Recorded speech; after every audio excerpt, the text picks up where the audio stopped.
Hey guys, so I finally killed Mythic Stone Legion, and I figured I'd put together another commentary video because I think you guys liked the Sludge Fist one, and I wanted to improve upon it a little bit, so I went more in depth on wings timings, aura timings, how I use my potions, things like Sac, Bubble, and even BoP, and I also went through and visually marked all of the times that I cleanse so that you can see some of the optimal cleanse timings. Just don't do the last cleanse that I did because I killed somebody and I was being really dumb.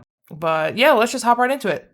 All right, so we're going to start off with wings. I'm going to pop that early. I'm also going to pop an intellect potion, and that's because I'm not doing a ton of single target damage. We are target swapping a lot, and I'm getting a lot of value out of my Shield of the Righteous because it's not AoE capped, if you didn't know.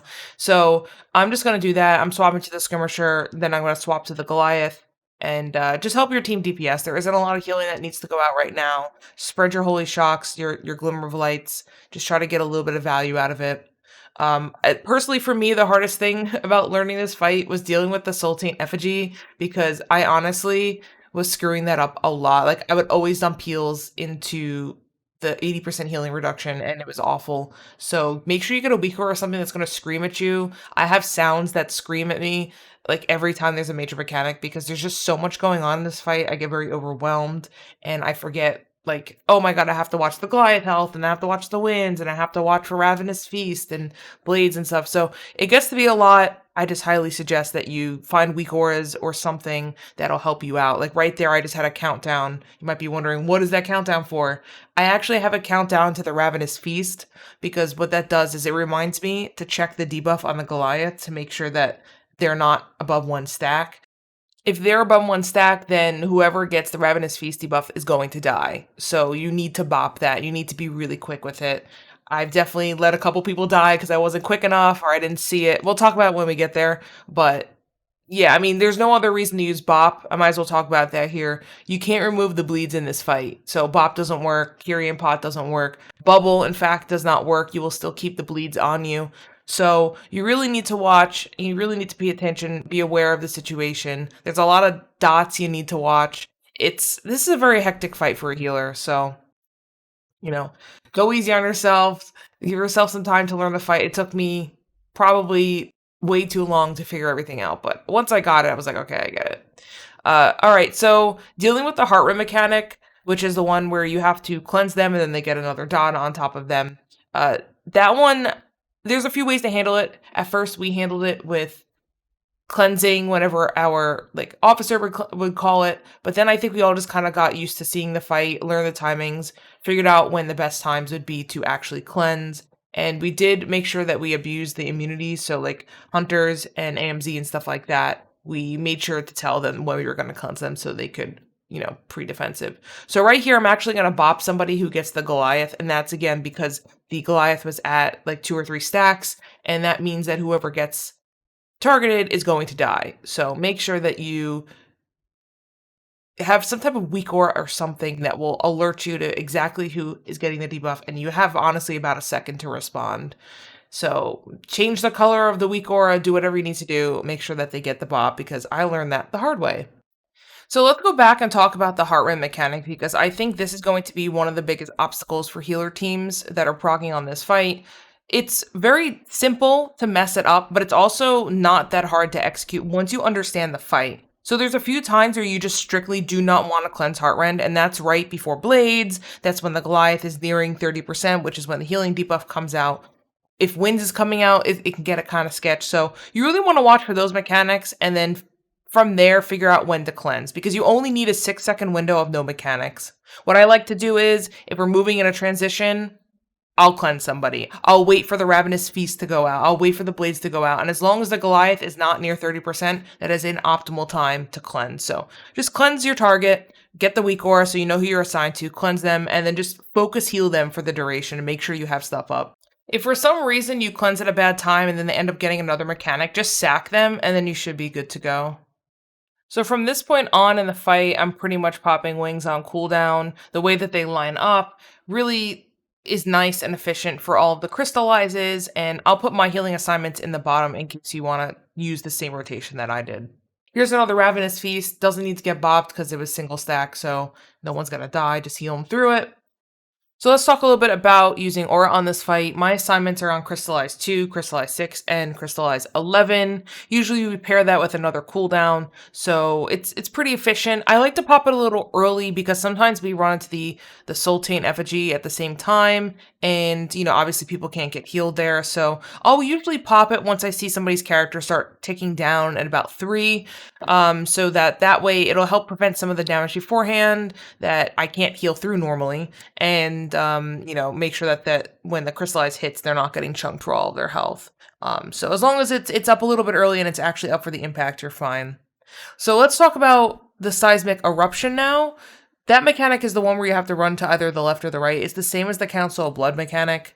It's really, really simple, but there are a couple of things that you can do as a paladin to make it a little bit easier for both yourself and for your team. If you notice that you're kind of behind and you're in danger, you might want a horse because you'll feel like, oh my god, I have to catch up to everybody. It's okay to do that. Just make sure you don't run ahead of people, because if you have a speed boost and you're ahead of the team, you're dropping the mechanic in front of them, and then it makes it easier for them to get hit, and you don't want to do that. So either horse and then like stutter step, or if you want to be big brain, you can actually bubble and then just kind of stand still and give more room to your teammates. So yeah, we're going to keep going through this phase, healing people up. Another helpful tip that I have is if somebody gets, I actually don't do it here because I knew the Crystallize was coming up, but if somebody gets like 2 or 3 stacks of bleeds and they're not somebody with great defensives, I'll actually just sack them. I didn't find that I needed to sack the tanks very often. There were a couple times during transitions that I did need to sack because I'd step out of range, or I just didn't have any holy power and I was out of melee. So sack actually gets a lot of use here. It will help people during Sultan Effigy as well. People take reduced healing.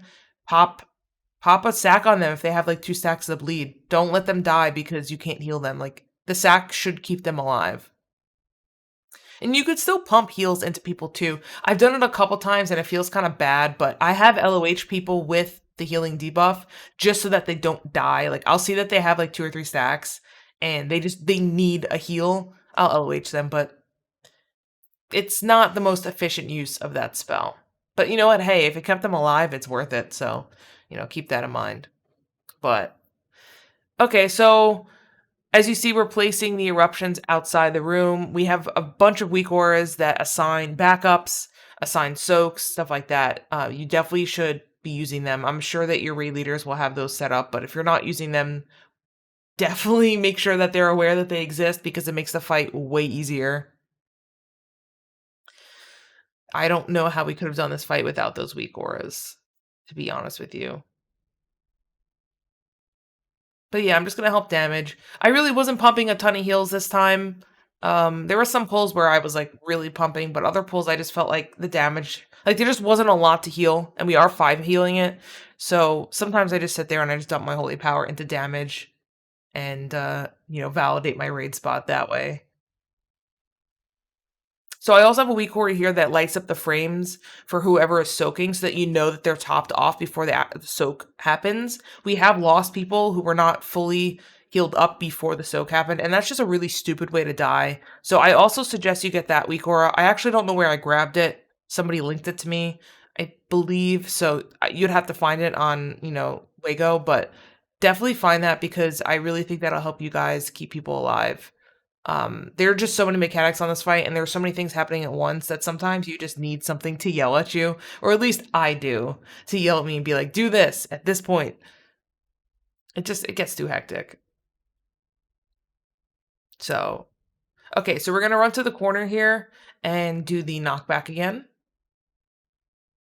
Try to help people get topped off. I don't think anybody should really die from that. The only time that gets kind of sketch is when, I forget the name of the mechanic, but when the red swirls like go into the corner and you're all stacked there, you can bait that ahead of time. So when you're getting ready for the shattering blast, if you all just don't run into the corner, wait a second, and then run in at the very last second, you can avoid that.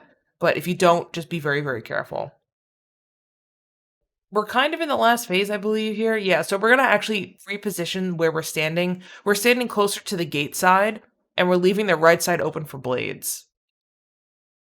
Because Call is going to be on the right side. Yeah, see, how they're being tanked. We tried it another way where we would run the blades over towards the red side, but I think we found that this was just more efficient. But this is where it gets a little sketch with this mechanic. I forget the name of it. But like here is when sometimes I just bubble and I just let everybody else run, just give them more room because there isn't a ton of room to play with. But as you see, we bring the blades out to the right side and we're good. Nobody's running blades to the group anymore. So yeah, here comes Eruption again, so you wanna make sure that everybody's topped off, which they are. It actually does a lot of damage. I mean, right there, it wasn't too bad, but, people have bleeds on them, it gets kinda nasty. Crystallize is coming out. I'm going to aura this. I believe that was the correct one. Yeah, that was Crystallize too. And then my wings is coming up. I have Mark, so I'm gonna get out, wait to pop my wings. Just so I get more uptime.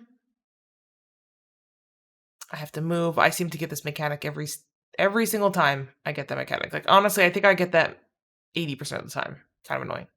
Uh, so yeah, we're gonna work again on topping people. I believe I sack the shaman there because she had 3 stacks of the bleed, and I still have bubble, so if she's taking a lot of damage, I can honestly just bubble. I LOH my monk so that he stays alive. I'm like, cool, I'm playing well right now, let's go. And then I make a crucial mistake. I don't know why I did this, but I like randomly cleansed the hunter. I think I went to Holy Shock and my brain was just like, oh, cleanse.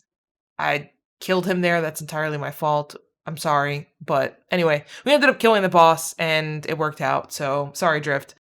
Anyway, I hope you guys enjoyed this video. I don't know how I feel about doing these boss commentary videos, especially since they're so late into the patch, but you know what? If it helps you out, let me know and I'll continue to do them. But I guess I'll see you guys in Denathrius.